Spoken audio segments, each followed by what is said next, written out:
আসসালামু আলাইকুম ওয়া রাহমাতুল্লাহ। সুপ্রিয় আলোর পথে দর্শক মণ্ডলী, আশা করি মহান আল্লাহ রব্বুল আলামিনের অশেষ মেহেরবানি ও দয়ায় আপনারা সবাই ভালো আছেন। প্রিয় দর্শক, বেশ গর্বের সাথেই বলছি আলহামদুলিল্লাহ, চীনে আবারও জয় হলো ইসলামের। বিপদ থেকে বাঁচতে যে মহামারী বা মরণ রোগ পুরো চীনকে তছনছ করে দিয়েছে, যেটা ইতিমধ্যে চীনসহ বিভিন্ন দেশে ছড়িয়ে পড়েছে, সে মরণ রোগ থেকে বাঁচতে জেনে হোক বা না জেনে হোক তারা ইসলামের নিয়ম, ইসলামের পদ্ধতির উপর আমল করতে শুরু করেছে। এর কয়েকটি উদাহরণ আপনাদের সম্মুখে পেশ করতে চলেছি। আপনারা এর আগে জেনেছেন যে সর্বপ্রথম যখন করোনা ভাইরাস ধরা খেয়েছে, তখন বেশ কয়েকটি স্টেট তথা চীনের প্রদেশকে আইসোলেটেড করে দেওয়া হয়েছে অন্যান্য প্রদেশ থেকে, যেটি রাসূল সাল্লাল্লাহু আলাইহি সাল্লামের সহিহ হাদিস দ্বারা প্রমাণিত। যা দেখে আপনি সত্যি অবাক হবেন যে চীনা সরকার শুধু এখানেই নয়, আরও গুরুত্বপূর্ণ বেশ কয়েকটি সুন্নাহকে আঁকড়ে ধরছে। এবং আপনি যদি মুসলমান হন তাহলে গর্বে আপনার মাথা উঁচু হয়ে যাবে ইনশাআল্লাহ। আপনি বলতে বাধ্য হবেন আলহামদুলিল্লাহ। প্রিয় দর্শক, ভিডিওটি না টেনে শেষ পর্যন্ত দেখার অনুরোধ করছি। প্রিয় দর্শক, আপনারা জানেন যে একটি জীবাণু এসেছে যা গোটা এশিয়া এবং ইউরোপকে তথা গোটা পৃথিবীতে আতঙ্ক সৃষ্টি করে আছে। ডাক্তাররা এই জীবাণু থেকে বাঁচতে বিভিন্ন রকম পরামর্শ দিয়েছেন, কিন্তু আশ্চর্যের বিষয় হলো এই রোগ জীবাণু থেকে বাঁচতে করণীয় যেই পরামর্শগুলো দেওয়া হয়েছে তার অধিকাংশ ইসলামের সাথে মিলে যাচ্ছে, যা আজ থেকে প্রায় 1450 বছর আগে মহানবী হযরত মুহাম্মদ সাল্লাল্লাহু আলাইহি ওয়াসাল্লাম হাদিসের মধ্যে বলে গিয়েছেন। তো চলুন কথা না বাড়িয়ে আমরা জেনে নিই এই মরণ জীবাণু থেকে বাঁচতে কি কি করতে বলা হয়েছে এবং ইসলামের সাথে এর সম্পর্ক কি। এই রোগ জীবাণু থেকে বাঁচতে ডাক্তাররা প্রথম পরামর্শ দিয়েছেন বেশি বেশি পানি পান করতে, অথচ রাসূল সাল্লাল্লাহু আলাইহি ওয়াসাল্লাম আজ থেকে প্রায় 1450 বছর আগে বেশি বেশি পানি পান করার ব্যাপারে বেশ তাগিদ করেছেন। মহানবী সাল্লাল্লাহু আলাইহি ওয়াসাল্লাম পেট বা পেটের খিদাকে 3 ভাগে ভাগ করে 1 ভাগ খাবার খাওয়া, 1 ভাগ পানি পান করা এবং 1 ভাগ আল্লাহর কৃতজ্ঞতা ও ইবাদতের জন্য খালি রাখার পরামর্শ দিয়েছেন। এবং এছাড়া মহানবী সাল্লাল্লাহু আলাইহি ওয়াসাল্লাম যখনই ওযু করতেন তখনই তিনি কিছু পরিমাণ পানি পান করতেন। তাহলে পানি পান করার ব্যাপারে আগে থেকেই ইসলামের পরামর্শ দেওয়া হয়েছে। 2, হালাল এবং মানব রুচিকর খাদ্য খাওয়া, যেটা ইসলাম হালাল করেছে। বর্তমান বিজ্ঞান গবেষণা করে দেখেছে যে ইসলামে যে খাবারগুলো হালাল করেছে, যে পাখিগুলো যে যে প্রক্রিয়ায় হালাল করা হয়েছে, তাই সর্বোচ্চ হাইজেনিক এবং ভাইরাস মুক্ত। আমরা জেনেছি যে এই যে মরণ ব্যাধি ভাইরাস তথা করোনা সংক্রমণ হয়েছে, তা মূলত একটি বিষাক্ত এবং কুরুচিকর প্রাণীর মাংস থেকে, যা চীনে খুব সহজে ভক্ষণ করা হয়। আর বর্তমান পৃথিবীর সেরা 3 জন ডাক্তার পরামর্শ দিয়েছেন মানব রুচিকর খাবার খেতে, যা ইসলামে হালাল খাদ্য হিসেবে আখ্যায়িত করা হয়েছে। এই ক্ষেত্রে আপনাদের কাছে একটু বিশ্লেষণ করতে চাই।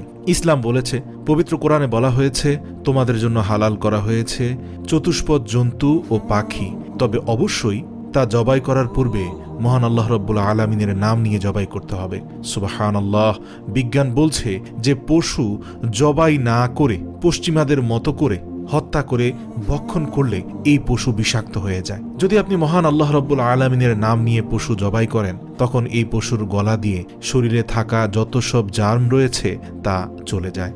আল্লাহ রাসূল সাল্লাল্লাহু আলাইহি ওয়াসাল্লাম যে প্রক্রিয়ায় পশু জবাই করতে বলেছেন, ঠিক সে প্রক্রিয়ায় পশু জবাই করলে পশুর শরীর থেকে বিষাক্ত রক্তগুলো আগেই সরে পড়ে এবং মহান আল্লাহর দয়ায় সেই পশুটি আপনার জন্য একটি নিরাপদ খাদ্যে পরিণত হয়। বর্তমান চীন সরকারও সিদ্ধান্ত নিয়েছে যাবতীয় মুসলিমদের হালাল পশুগুলোকে গলা থেকে জবাই করে বিষাক্ত রক্ত দূরীকরণ করে তারপরে খাবার গ্রহণ করার জন্য। এছাড়াও যত সকল হিংস্র এবং বিষাক্ত পশু পোকামাকড় রয়েছে সেই দোকানগুলো বন্ধ করে দিয়েছে। আলহামদুলিল্লাহ, ইসলাম ধর্ম আজ থেকে 1400 বছর আগে রাসূল সাল্লাল্লাহু আলাইহি ওয়াসাল্লাম এই সকল কিছু বন্ধ করে গিয়েছেন। তিনি বিষাক্ত প্রাণী নখ দিয়ে ছোবল দিয়ে খায় এরকম পাখি আল্লাহর রাসূল খেতে নিষেধ করেছেন। তাহলে হালাল প্রাণী ভক্ষণ করতে ইসলাম অনেকদিন আগেই পরামর্শ দিয়েছে। 3 নম্বর হচ্ছে পরিষ্কার পরিচ্ছন্ন থাকা। জোর করে হাত, নাক, চোখ, কান এই অঙ্গগুলি পরিষ্কার পরিচ্ছন্ন রাখতে ডাক্তারেরা পরামর্শ দিয়েছেন। আর আমরা দেখতে পাচ্ছি যে ইসলামের অন্যতম একটি বিধান হলো ওযু করা, যেখানে করোনা ভাইরাস থেকে রক্ষা পাওয়ার জন্য প্রতিদিন কমপক্ষে 5 থেকে 6 বার হাত এবং মুখ সহ সবকিছু পরিষ্কার পরিচ্ছন্নতার দিকে জোর তাগিদ দিচ্ছে স্বাস্থ্য এবং করোনা থেকে বাঁচতে যে মেডিকেল টিমগুলো কাজ করছে তারা। অথচ ইসলামের একটি বিধান হলো অজু করা, যা দিনে 5 বার করতেই হবে। আপনি যদি মুসলিম হন 5 ওয়াক্ত নামাজ আপনাকে পড়তে হবে, 5 ওয়াক্ত নামাজে 5 বার অজু করতে হবে। তাহলে কোনো ব্যক্তি যদি নামাজ আদায়ের জন্য 5 বার অজু করে, তবে এমনিতে হাত, নাক, চোখ, কান পরিষ্কার থাকবে। আল্লাহু আকবার। মুসলমানদের ইসলামের অন্যতম স্তম্ভ সালাত। যদি কোনো মুসলিম 5 ওয়াক্ত নামাজ সালাত আদায় করার পূর্বে রাসূল সাল্লাল্লাহু আলাইহি ওয়াসাল্লামের সুন্নাহ এবং কোরআনে বর্ণিত 4টি ফরজ অনুসরণ করে অজু করে, তবে সে পরিপূর্ণরূপে করোনা ভাইরাস থেকে মুক্ত হয়ে যাবে। কেননা হাত, নাক, চোখ, মুখ, পা, মাথা, এই সকল গুরুত্বপূর্ণ অঙ্গ প্রত্যঙ্গগুলো অত্যন্ত সুন্দরভাবে পরিষ্কার পরিচ্ছন্ন হয়ে যায় অজুর মাধ্যমে, এবং একটা মানুষ অপুরন্ত ফ্রেশনেস পেয়ে যায় এই অজুর মাধ্যমে। সুবহানাল্লাহ। মানুষ যদি এমনিতে মুখ ধৌত করে, তাতে কিন্তু নাকে পানি প্রবেশ করে না, কানে পানি প্রবেশ করে না, অথচ অজুর মধ্যে নাকে কানে পানি প্রবেশ করিয়ে নাক ঝেড়ে ভালো করে দেয় ও কানে আঙ্গুল ঢুকিয়ে কান পরিষ্কার করার বেশ তাগিদ দেওয়া হয়েছে অজুর মধ্যে। তার মানে কোনো ব্যক্তি যদি সুন্দর ও সঠিকভাবে অজু করে, তাহলে ইনশাআল্লাহ এই ভয়ঙ্কর রোগ জীবাণু তার মধ্যে প্রবেশ করতে পারবে না। তাহলে রোগ জীবাণু থেকে বাঁচতে ডাক্তাররা যে পরামর্শ আজকে দিচ্ছে, এই পরামর্শ ইসলামে আজ থেকে আরো 1400 বছর আগেই দেয়া হয়েছে। সুবহানাল্লাহ। 4 নম্বর হচ্ছে যে কোনো খাবার খাওয়ার আগে ভালো করে হাত ধোয়া। বর্তমান সময়ে আমরা খাবার খাওয়ার আগে ডান হাত ধুয়ে ফেলি, অথচ রাসূল সাল্লাল্লাহু আলাইহি সাল্লাম, সাহাবায়ে কেরাম, তাবেঈনগণ খাবার খাওয়ার সময় 2 হাত ধুয়ে ফেলার কথা বলেছেন। তাহলে ইসলামে খাবার খাওয়ার আগে ও পরে ভালোভাবে হাত ধোয়ার ব্যাপারে গুরুত্ব দেওয়া হয়েছে অনেক আগেই। 5 নম্বর হচ্ছে ময়লা কাপড় দ্রুত ধুয়ে ফেলা। আমরা হাদিস থেকে জানতে পারি যে রাসূল সাল্লাল্লাহু আলাইহি ওয়াসাল্লাম ও সাহাবায়ে কেরামদের কাপড়গুলো যদিও তালে দেয়া থাকতো, কিন্তু তা অপরিষ্কার ও ময়লাযুক্ত থাকতো না। ময়লা ও দুর্গন্ধযুক্ত কাপড় রাসূল সাল্লাল্লাহু আলাইহি ওয়াসাল্লাম খুবই অপছন্দ করতেন। তাই এই ক্ষেত্রে সতর্কতা অনেকদিন আগে থেকে ইসলামে রয়েছে।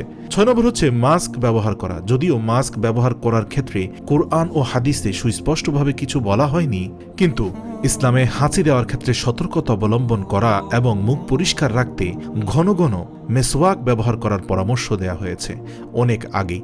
বর্তমান বিজ্ঞানও দেখছে যে আপনি যদি হাঁচি দেওয়ার সময় মুখ ঢেকে রাখেন, যেমনটি রাসূল সাল্লাল্লাহু আলাইহি সাল্লামের সুন্নাহ দ্বারা প্রমাণিত, তাহলে এর দ্বারা রোগ জীবাণু অন্যান্যদের মধ্যে ছড়াবে না।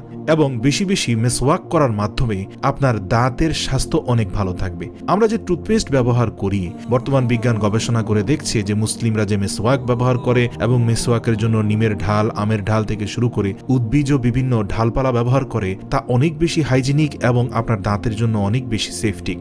তাই বর্তমান বিজ্ঞানের যুগে স্বাস্থ্য বিজ্ঞানের সমস্ত পদ্ধতিকে ওভারটেক করে এই বিপদ থেকে বাঁচতে, মরণ রোগ থেকে বাঁচতে ইসলামের পদ্ধতি অবলম্বন করতে হচ্ছে চীন সহ পৃথিবীর সকল দেশকে। আল্লাহু আকবার। এবং প্রতিনিয়ত বাধ্য হয়ে করোনা ভাইরাসের আতঙ্কে যারাই এই সকল নিয়মকানুন পালন করছেন, তারাই নতুন করে জানছেন ইসলামকে। তারাই জানতে পারছেন 1400 বছর আগে পৃথিবীর হেরা গুহায় এক আলোকবর্তিকা এসেছিল মহাকাশ থেকে।